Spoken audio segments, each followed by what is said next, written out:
All right, there's going to be situations in the game, either tactically just deciding to, or situationals where we just need to high press, high up the field. And really, there's no difference between being in a defensive block and being in a high press mode, except where we decide to go. Right? If we're pressing high up the field, we're still in that like 30 by 30 box approximately. We still want to stay compact, but now our line is maybe 10 yards outside the box. Right? This is kind of where it is right now. Right? We're deciding to press higher up the field. We're trying to make it difficult for them to even to build their attack. We're trying to win the ball in their half. That's the goal, right? Win the ball higher up the field. We have the less distance to goal, and possibly makes it easier for the score. Obviously, the risk with that is that we have a higher line, which means there's more threat of them playing in behind. There's more space for them to get in behind. A good long ball could beat us.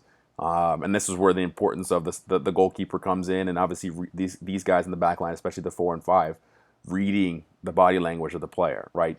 Understanding when to drop because they're about to play a long ball. Just look, you know the what it looks like, the pressing cue or the cue of a long ball. He's about to take a long touch in front of him. He'll take a look, and then he's about to hit a ball. That's our cue to start to drop off. But while that's happening, obviously these guys are trying to make it difficult to press. So it's similar rotation.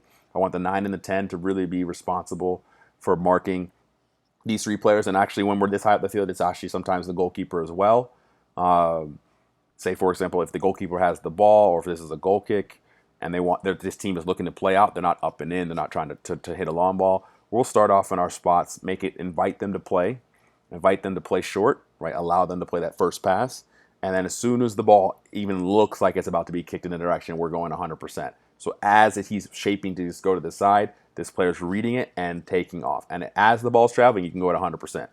Right? Once it gets a little bit closer, just like the backs, I don't want you to fly right by him and make it easier for him just to receive it and take it down line and dribble. We want to force it kind of zigzag as you're running to make it difficult, especially when the ball gets closer to him. Get his head down, get him focused on your pressure. Make it difficult for him to see the field. Excuse me. And let's put pressure on him to forcing the ball wide. And actually, in this case, the 9 is going to sit. I actually was pulling the 9, but in this case, the 10 is actually going to come out here from a deeper spot. I think this will confuse teams, while the 11 is looking to cut off passes to 10 and also press the 2. So it's similar rotation where one of the two forwards is going out wide to press. And I think to start with, we go with 10 out first while 9 holds, because I think that will confuse them.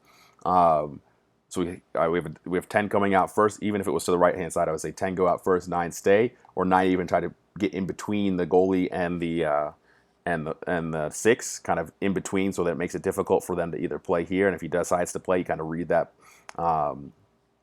pass and see if we can get it cut off. So as the ball went, this player is first starting in here, but also drifting to see if he can read that next pass. And we're trying to force the ball down line into the spaces that we can press. And everyone else is doing the same thing. We're pressing up, pressing up, especially if the players start to drift in here, we can press up. Press the lineup, push the lineup, and we stay with the guy who's the lead presser. If the presser's, on their edge of the box, we're probably at half field. We're pressing up at half field, right? Players are pinched in. Their forwards will try to stay on sides, obviously. And we're trying to make the field as small as possible, but we're shifting towards the ball. All right, everyone's looking to win the ball in here, making it difficult to get out. Right, these players are cutting off passes to the central zone if they possibly can.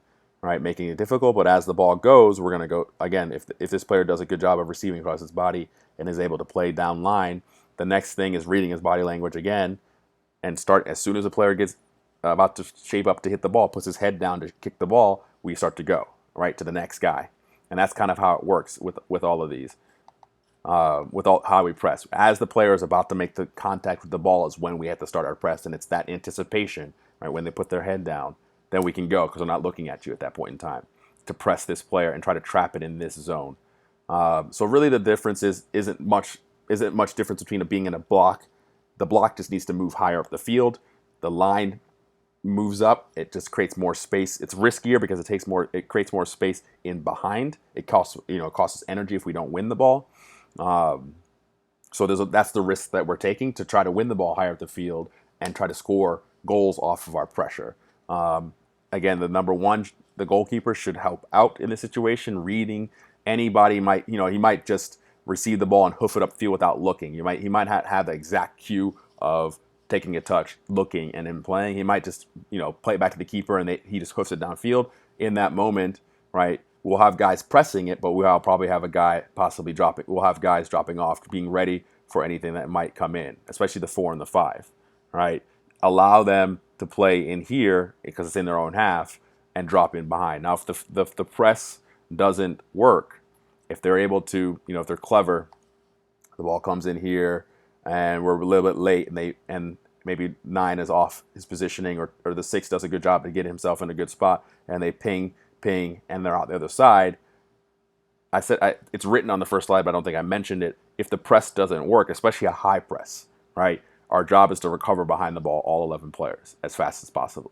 Get ourselves in the tightest, compact shape behind and make them pass it backwards, right? So we retreat behind the ball, we force them to play backwards or sideways, and allow us to get ourselves into shape.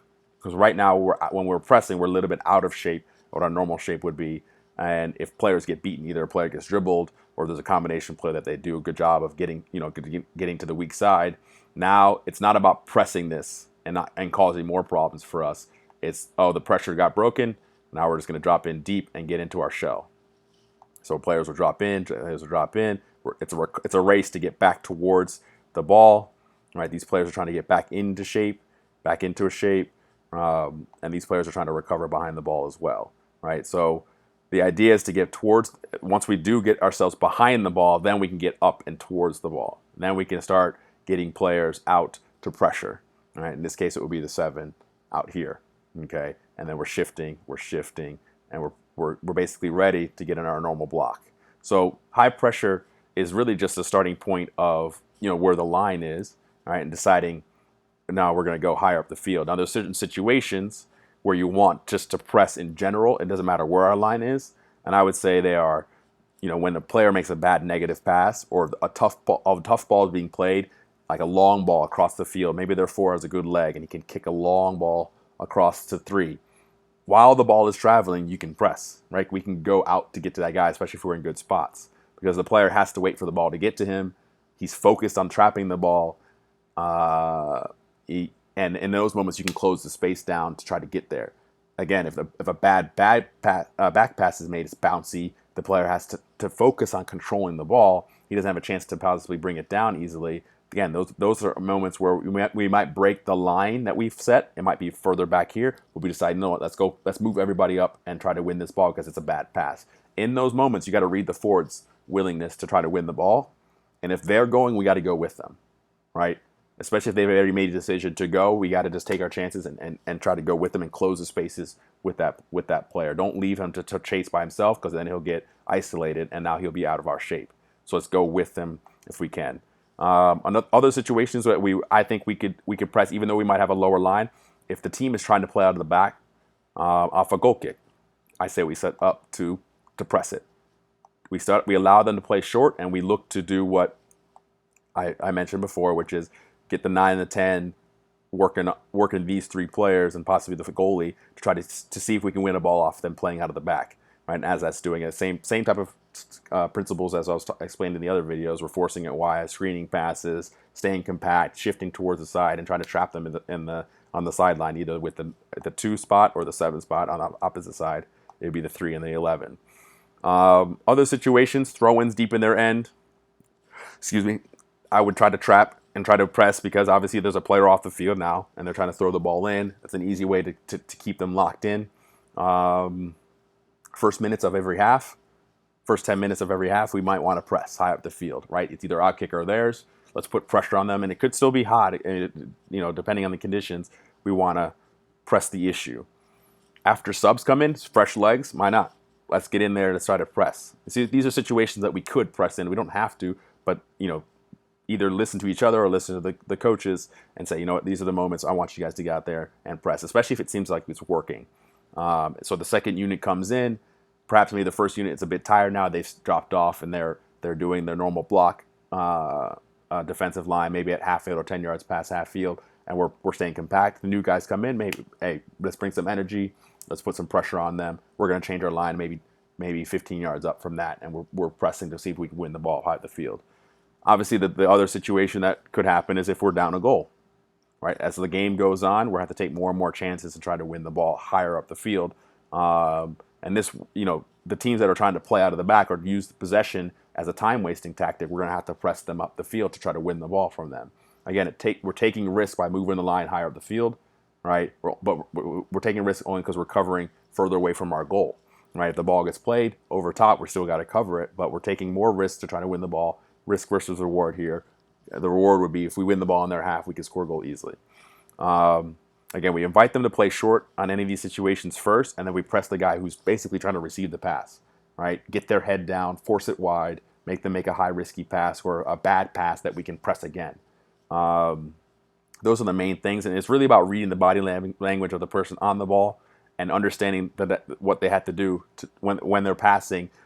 Reading what the angle they're trying to pass to, the pace they're trying to get there, and as soon as they put their head down to look at the ball to pass, that's our chance to go get them, to go press them. So that's why I wrote up here: read the body, anticipate the next pass, and everyone has to do it as the play is happening. You are getting yourself in a position ready to press. First, starting off by screening passes, but then you're ready to get out there and press the ball. So just want to be you guys aware of that. Even though we're probably going to be using more of a medium or to low block, we're going to be condensed towards the middle of the field, probably not pressing high up because of the conditions and the weather. We want to conserve energy. There are moments and there are times where we're going to want to high press up the field.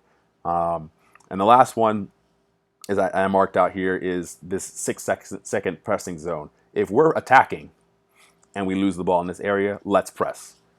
I don't think, regardless of the heat, 6 seconds of pressing for the chance of keeping the ball in their end is worth it to me. And we should, if the ball is lost in the final third or the final 2/3 or just underneath half field, basically, sorry, if we lose the ball in our attacking third, for example, let's try to win the ball back as fast as we can and see if we can keep possession. Right? Once we do win the ball, we can settle the game down and move it around. But in that moment, once we lost it, it's the best time to win it back. So that the high press in that zone and those areas is definitely what we want to continue doing, even though the conditions might be hot, right? So don't back off in those moments.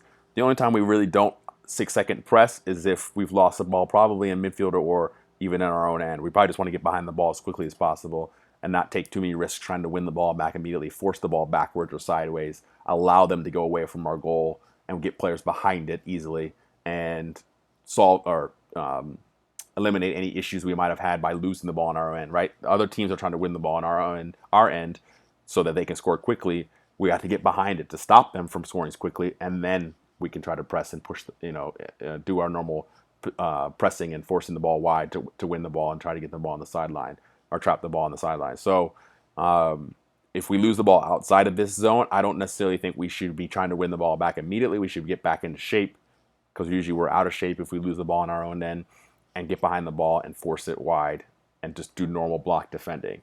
So in this highlighted red zone, if we lose the ball here while we're attacking, is our 6-second pressing zone from now on.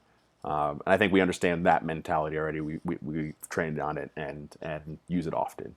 But I just wanted to highlight those two scenarios, the scenarios of which, pressing cues and situational stuff, game situational tactics, and then obviously our high pressure when we're losing the ball in the final third and when we're attacking.